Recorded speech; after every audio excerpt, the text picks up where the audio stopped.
Okay, so now we're ready to use fminbnd to try to find the steep and shallow angles that we need to hit the target. So it's going to look something like this. We can create a variable. I will call it steep angle. We will call fminbnd and pass it a handle to our function. So our function is squared distance to screp. So to make the handle, we can just put an at in front of that. So at squared distance to screp.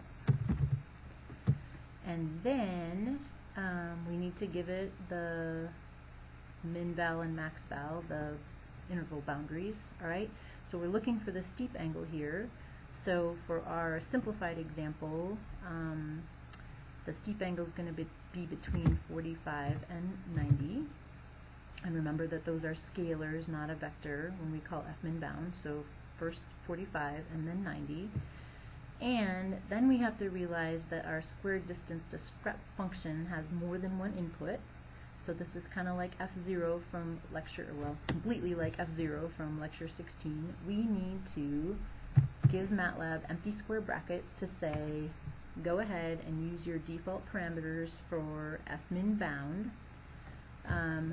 And now I'm going to give you the rest of the variables that you need for squared distance to screp. Alright? And those are d, v, 0, and x target. Now, it's important that you give them in the same order, so let's just go look at our function.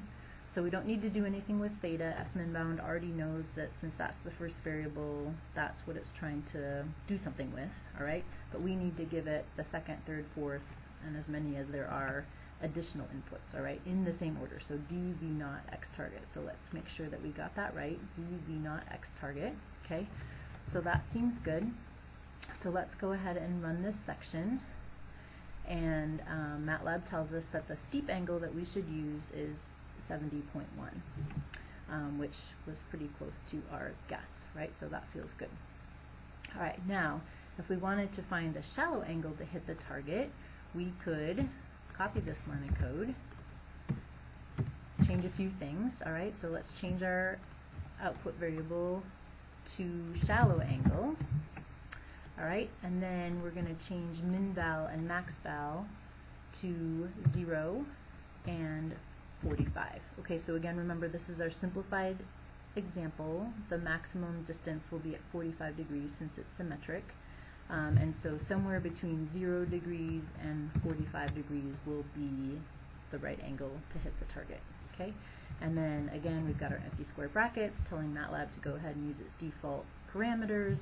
And then d, v naught, x target, the remaining inputs to the squared distance to screp function. Okay, so let's run this quickly. So the steep angle is 70.1 and the shallow angle is 19.9. That also matched our guess here from just looking at the plot, and we seem to be in great shape.